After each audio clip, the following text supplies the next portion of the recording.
Jornal. Câmara dos Deputados.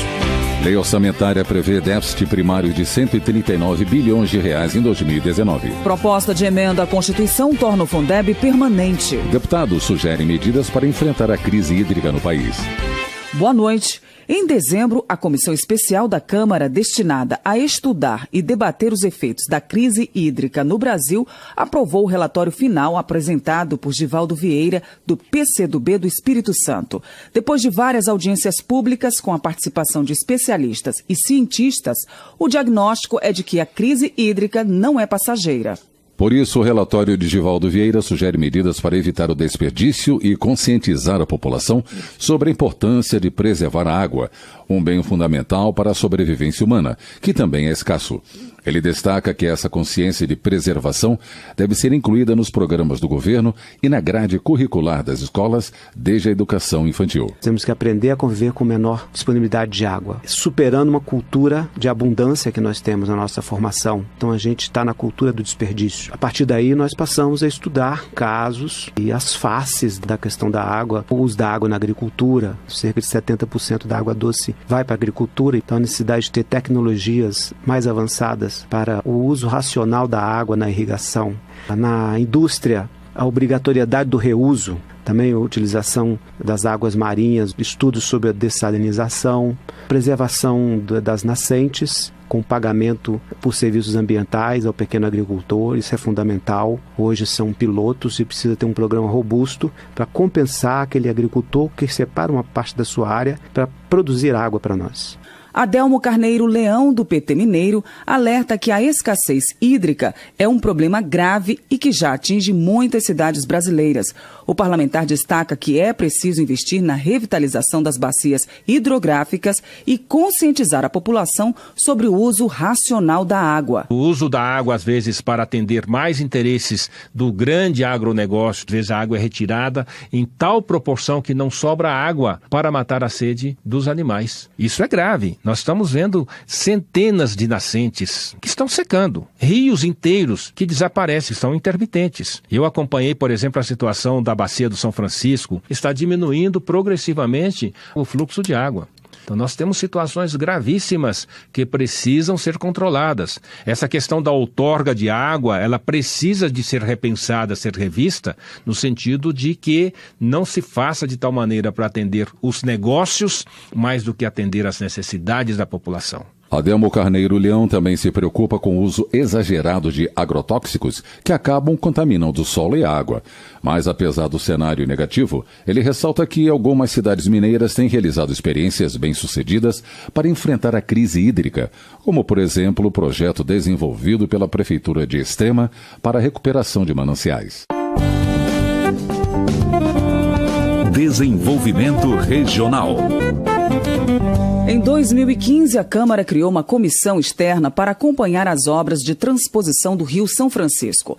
Presidente do colegiado, Raimundo Gomes de Matos, do PSDB do Ceará, ressalta que o desafio do governo federal, a partir de agora, é realizar os projetos complementares de abastecimento nos estados. O eixo da transposição, o mais de 300 quilômetros de canais estão praticamente prontos. O que nós prezamos é fazer os projetos complementares dentro dos estados, porque não adianta chegar a água lá em Jati, lá na extrema do Ceará, chegar lá em Campina Grande, na Paraíba, e os demais municípios internos, como é que vai receber essa água? Então essas obras complementares precisam dar celeridade, e o governo precisa definir quem vai gerenciar. Nós achamos que uma obra dessa magnitude, o gerenciamento deveria ser uma autarquia com autonomia, ou então fazer uma parceria pública-privada. E a comissão apresentou os relatórios também, propondo que fosse acelerado a revitalização das margens do rio, porque senão vai faltar água. E a água do São Francisco é somente para consumo humano. O deputado informa que foi aprovada uma emenda para financiar a interligação do Rio Tocantins com o Rio São Francisco. Ele argumenta que só as águas do São Francisco não são suficientes para garantir a segurança hídrica dos municípios do Nordeste. Raimundo Gomes de Matos também espera que a comissão externa que acompanha as obras de transposição continue o trabalho que tem sido desenvolvido desde a sua criação. Nos últimos 4 anos, Carlos Andrade, do PHS, destinou mais de 80 milhões de reais em emenda parlamentar para atender Roraima e os 15 municípios do estado, em diversas áreas como saúde, educação e infraestrutura. O parlamentar afirma que também destinou mais de 40 milhões de reais para a implementação e melhoria no sistema elétrico de todo o estado, especialmente em comunidades onde não havia rede elétrica. Colocamos eletrificação rural em Rorainópolis, vicinais 37, 39, 40, 26, vicinal 03. Colocamos ainda no município do Cantá, no projeto de assentamento do Taboca, eletrificação rural para atender aqueles pequenos agricultores, para facilitar a vida daqueles agricultores. O nosso mandato ele foi muito voltado principalmente para aqueles menos assistidos pelo Estado, na verdade, os pequenos agricultores. O acesso à energia elétrica, o acesso, por exemplo, a uma agricultura mecanizada. Carlos Andrade destaca ainda que destinou recursos para a construção de um centro de diagnóstico por imagem no Hospital Geral de Roraima, de unidades básicas de saúde, de pontes e para aquisição de patrulhas mecanizadas e tratores. Transportes. Depois de realizar várias audiências e discutir bastante o assunto, o Centro de Estudos e Debates Estratégicos da Câmara propôs a implantação de uma nova logística de transporte para o escoamento da produção agrícola por meio dos portos da região norte, integrando rodovias, ferrovias e hidrovias. O estudo motivou a elaboração de projetos que estão em tramitação na Câmara, entre eles a proposta de Remídio Monay, do PR de Roraima, que visa integrar os estados da região norte a partir do prolongamento da rodovia BR-156, numa extensão de 382 quilômetros. Para o deputado, a proposta vai facilitar o escoamento da produção, além de criar uma rota logística para integrar a região norte ao resto do país. Esse estudo propõe como facilitar a exportação através da região norte. As ligações da BR-163 de Cuiabá a Santarém, a ligação do estado do Amapá com o Pará e também com Roraima, porque o estado de Roraima, infelizmente, está ali vizinho do estado do Pará e não tem uma ligação terrestre. A mesma coisa o estado do Pará também vizinho do Amapá e não tem uma ligação terrestre. Então essa proposição nossa facilita essa ligação, fazendo o prolongamento da BR-156 e emendar na 163. Com isso, vai ficar a ligação do estado do Pará, região de Santarém, com o Amapá. Então, esse estudo, para nós, tem uma grande importância para a região, para que a gente possa facilitar a escoação da produção na região norte para os mercados internacionais. Um grupo de trabalho foi criado na Câmara para discutir os temas relacionados aos veículos autônomos. Hugo Leal, do PSD do Rio de Janeiro, destaca que o país tem que se adaptar de forma rápida e segura à evolução tecnológica do setor automotivo e analisar a necessidade de alterações legislativas. Em breve, nós estaremos falando em veículos autônomos. Em breve, não, nós já estamos falando em veículos autônomos.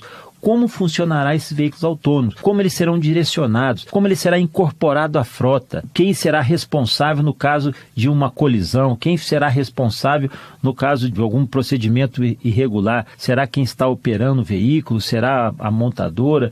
Então, uma série de circunstâncias que terão repercussão na legislação do Código de Trânsito, na legislação penal e também na legislação que eu falo de serviços. Como é que isso vai operacionalizar? Hugo Leal avalia que em pouco tempo veículos de passageiros também não terão motoristas. E o Brasil precisa estar preparado para essa nova realidade. Economia. O presidente da República, Jair Bolsonaro, sancionou a Lei Orçamentária Anual para 2019 com 2 vetos.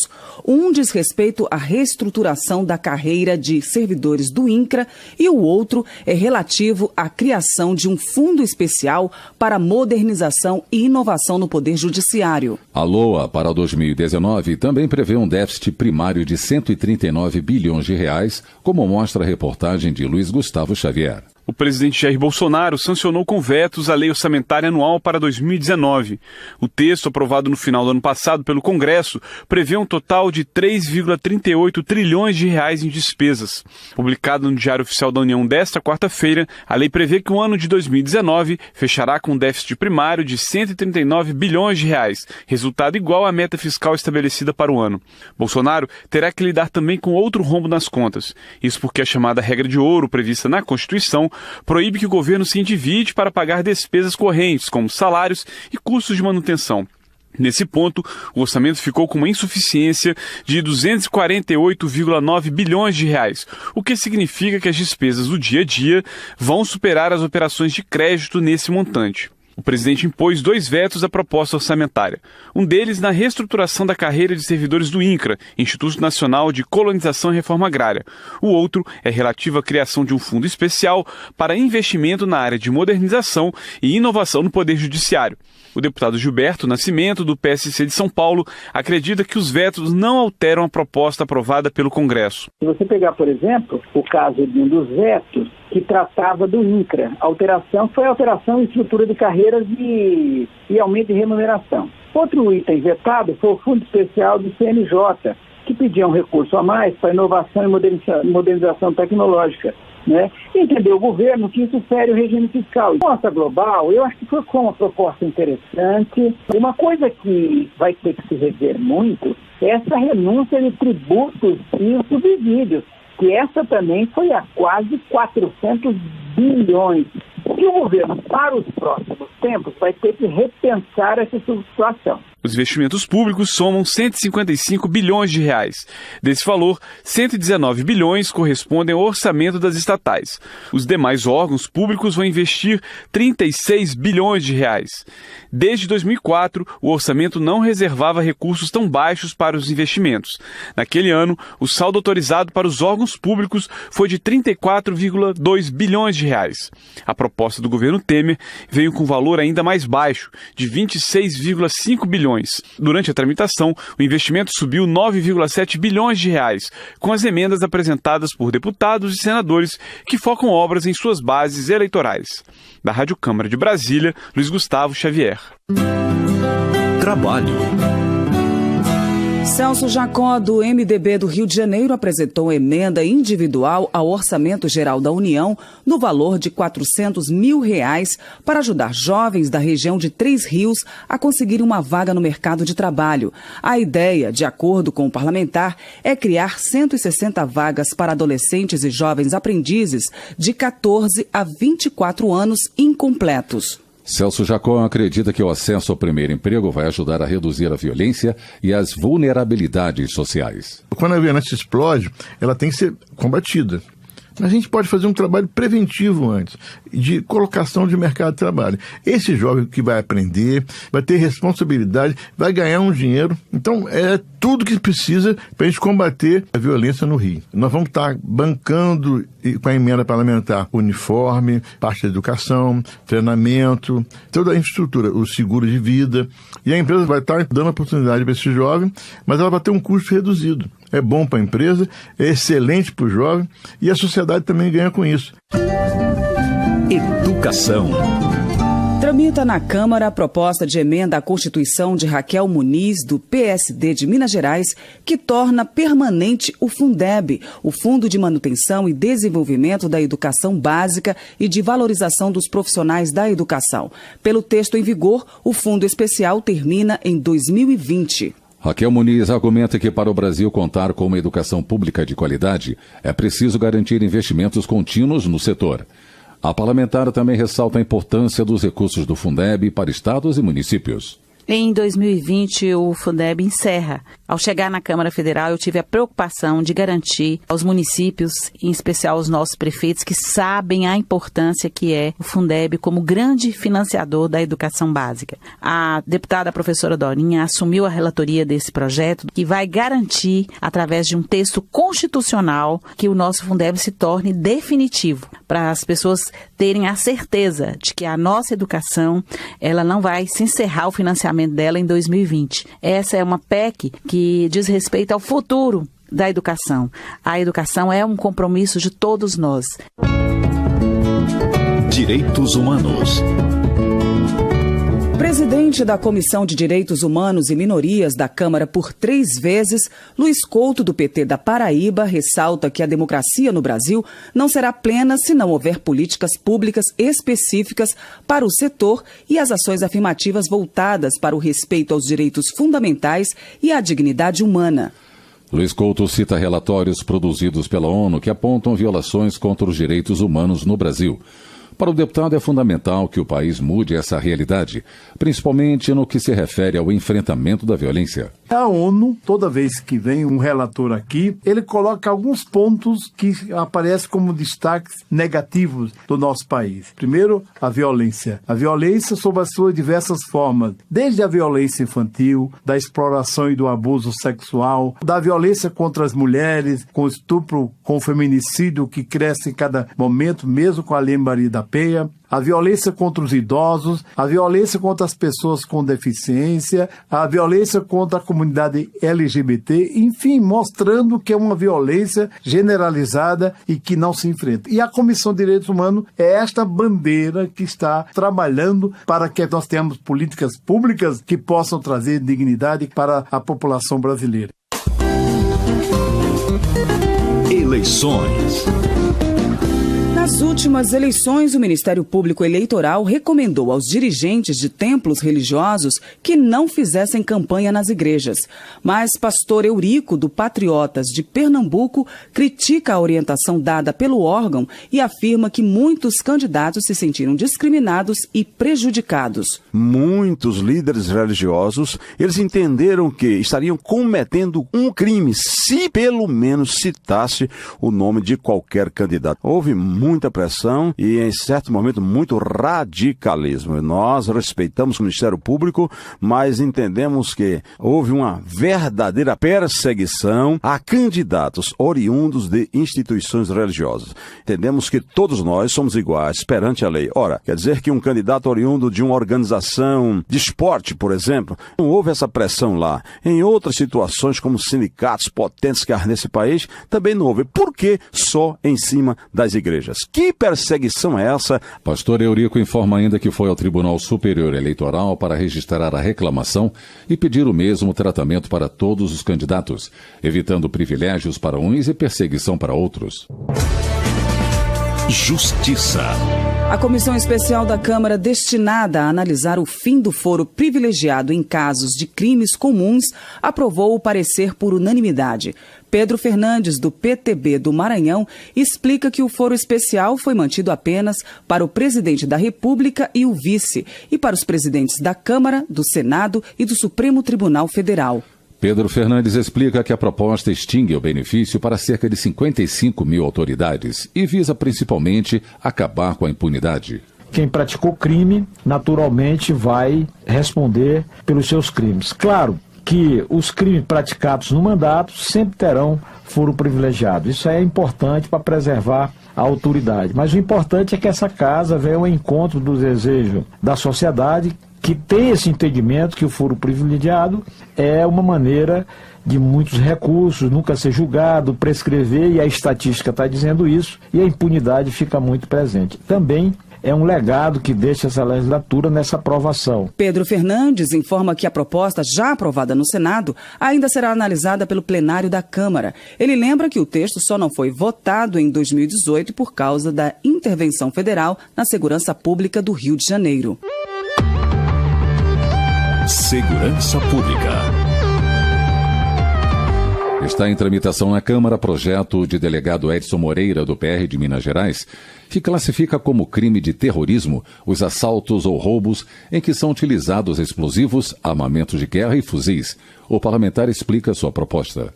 Esse projeto transformaria os crimes em que se usa armamento de guerra, em que se usa explosivos que às vezes explodem quarteirões inteiros, quadrilhas interceptando carros fortes em estrada, o direito de ir e vir da população fica aterrorizada com o que acontece com essas ações espetaculares. Criminosos tomam cidades inteiras com um armamento .50, armamento de guerra. Atiram em quartéis da Polícia Militar, em delegacias de polícia, matam policiais com armamento de guerra. Atiram em transformadores, acabam com a luz toda, vai numa estação de luz, como fizeram em Uberaba, Minas Gerais, tomaram a cidade, roubaram uma instituição financeira. Tudo isso para financiar o tráfico de drogas. O crime organizado pratica terrorismo em todo o país. Então, o que nós queríamos? Transformar esses crimes em crimes de terrorismo. O projeto de delegado Edson Moreira prevê uma pena mínima de 12 anos para esse tipo de crime. A legislação hoje estabelece punição de 4 a 10 anos de prisão. O texto também torna o crime imprescritível, ou seja, o criminoso pode cumprir a pena a qualquer tempo, mesmo que já tenham se passado mais de 30 anos. Termina aqui o Jornal Câmara dos Deputados, com trabalhos técnicos de Everson Urani e locução de Val Monteiro e Paulo Gonçalves. Uma boa noite para você. A Voz do Brasil está de volta amanhã. Boa noite.